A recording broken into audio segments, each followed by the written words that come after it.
Meditation at Lagunitas by Robert Hass. All the new thinking is about loss. In this, it resembles all the old thinking. The idea, for example, that each particular erases the luminous clarity of a general idea, that the clown-faced woodpecker probing the dead, sculpted trunk of that black birch is, by his presence, some tragic falling off from a first world of undivided light. Or the other notion that because there is no one thing to which the bramble of blackberry corresponds, a word is elegy to that what it signifies. We talked about it late last night, and in the voice of my friend there was a thin wire of grief, a tone almost querulous. After a while I understood that talking this way, everything dissolves.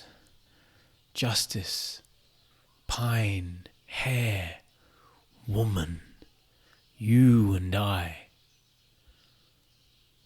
There was a woman I made love to, and I remembered how, holding her small shoulders in my hands sometimes, I felt a violent wonder at her presence, like a thirst for salt, for my childhood river with its island willows, silly music from the pleasure boat, muddy places where we caught the little orange silver fish called pumpkin seed. It hardly had to do with her. Longing, we say, because desire is full of endless distances. I must have been the same to her. But I remember so much. The way her hands dismantled bread, the thing her father said that hurt her, what she dreamed. There are moments when the body is as numinal as words, days that are the good flesh continuing, such tenderness, those afternoons and evenings saying, blackberry, blackberry, blackberry.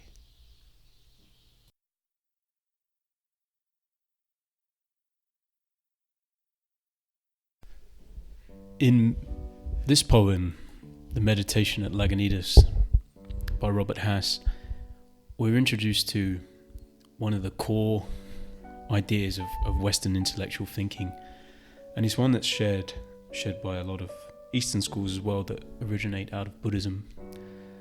And it's there in the first line. All the new thinking is about loss. In this, it resembles all the old thinking. Now, Hass is a poet who is by no means ignorant. He's by no means merely a lyricist. He's much more like the schools of Alexander Pope and John Milton, who really had done their homework, who are very learned men. And he's speaking now about, I believe specifically, the ideas all the way from Plato and Socrates. Ideas such as the cave, things that were elucidated by Aristotle in Nicomachean Ethics and Plato in the Republic, and the parable of the cave, all the way up to Nietzschean, Hegelian philosophy, and much of the philosophy that's coming out today, or actually, the most recent cultural philosophy such as postmodernism. And it's, for me, what is very redeeming about this poem is that it doesn't stay there. He's not someone who gets really stuck in, pulling you around these intellectual concepts. He brings it into the real, into the daily life. And it starts off with something kind of absurd, like the idea of this woodpecker. It's like cartoonish, and a black birch falling, being a tragic falling off from a first world of undivided light.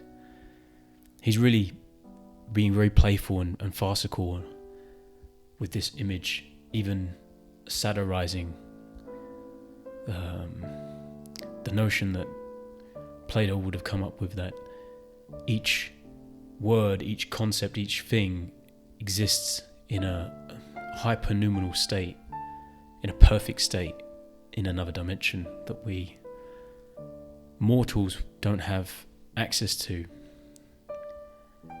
And also that in modern days we simply believe that with something like deconstructionists,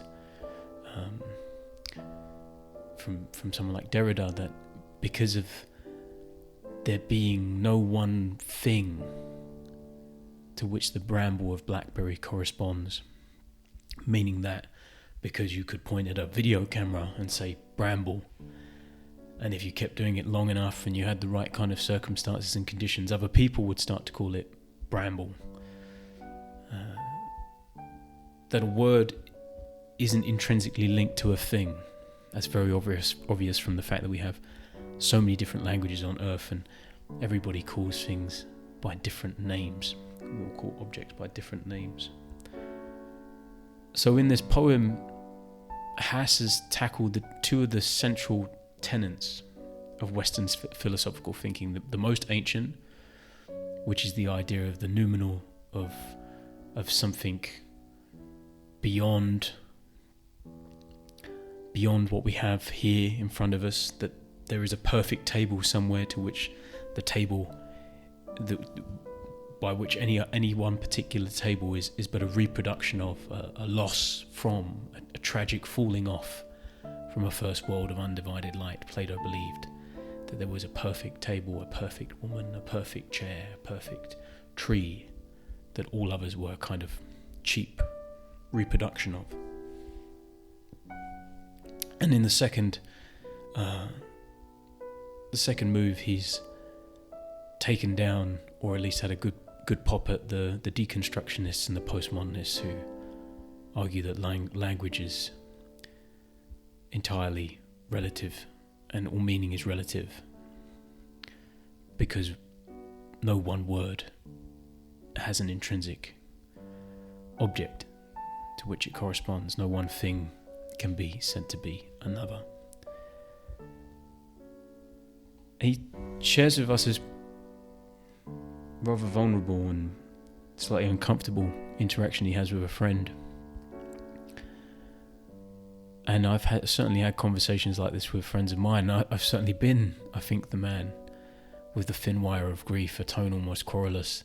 When I was at university and studying many of these ideas, I became obsessed with the idea of how we're trapped in language. How you can never refer outside of a language. There is only what is within the bounds of your ability to express. And my friend used to say, yes, but you're getting upset about not being able to break a hammer with a hammer, or eat your own teeth with your own teeth. It's pointless, and Hass cottons onto this and expresses it to us in beautiful terms. He says, after a while I understood that talking in this way, everything dissolves.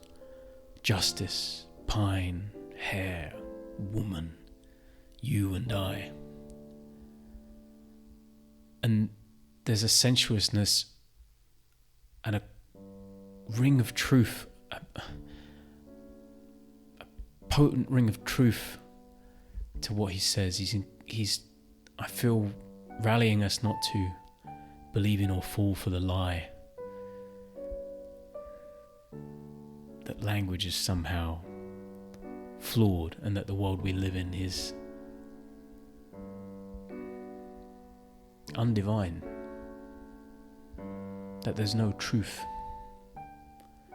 justice, no woman, no thing that you can call a pine or refer to as you and I. And Hass really conquers the intellect in this sense by following up with the archetype of the woman and his personal experience of love and passion, and how he would hold this woman's small shoulders in his hands and feel a violent wonder at her presence, and the beautiful yearnings and images that brings up for him, where it takes him back to his childhood, catching the little orange silver fish called pumpkin seed,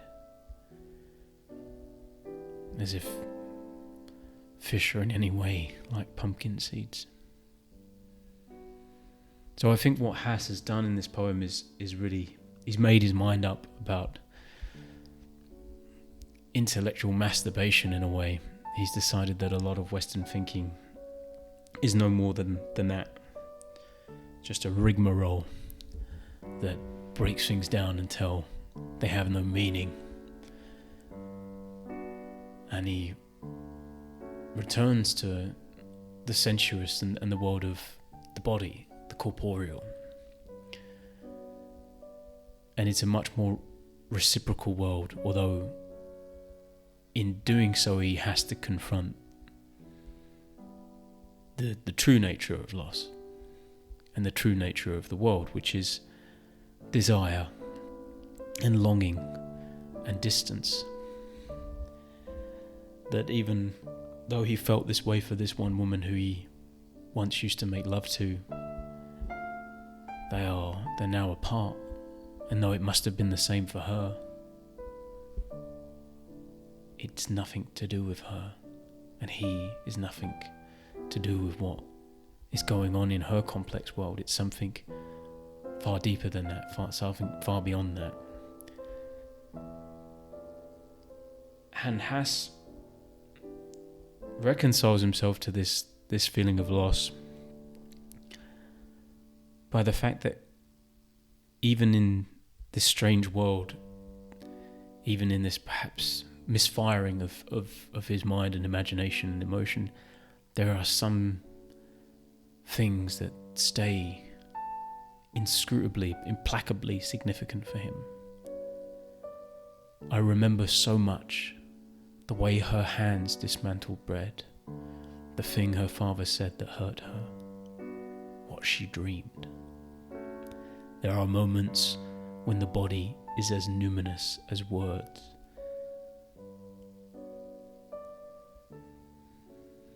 Such tenderness.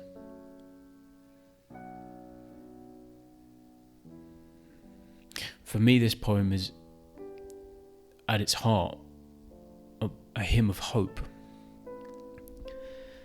And it's really a refuge for those of us that get lost in the intellectual to come back to. This poem for me saved me from that place I was in when I was at university. I'd read so much theory, so much literary theory, Foucault, Derrida, and Lacan, and all this craziness. And on the other side, I was reading people like philosophers like Plato and Aristotle, and even at times Hegel and Marx, and I was lost in a wash of words. That words and ideas became a prison to me. They became more to me than the body, than what was really truly before me. And this poem came to me at just the right time to impress upon me the body is as numinous as words. And there is a primacy and a sovereignty to feeling and to physicality and to the simplicity of life continuing.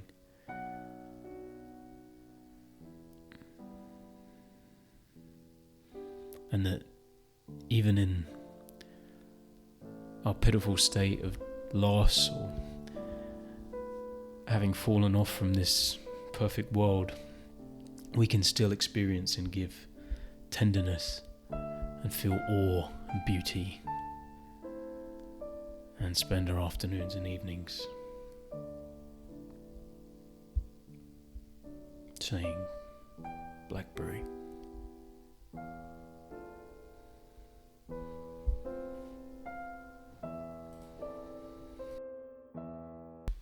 That's it for today, folks. I hope you enjoyed this reading and analysis of Meditation at Lagunitas by Robert Hass. Please share it with a friend, like and subscribe. And if you would like to support the work that is being created here, check out christiemurphy.net for our website, or subscribe to our email, sign up for Patreon to support. Thank you very much.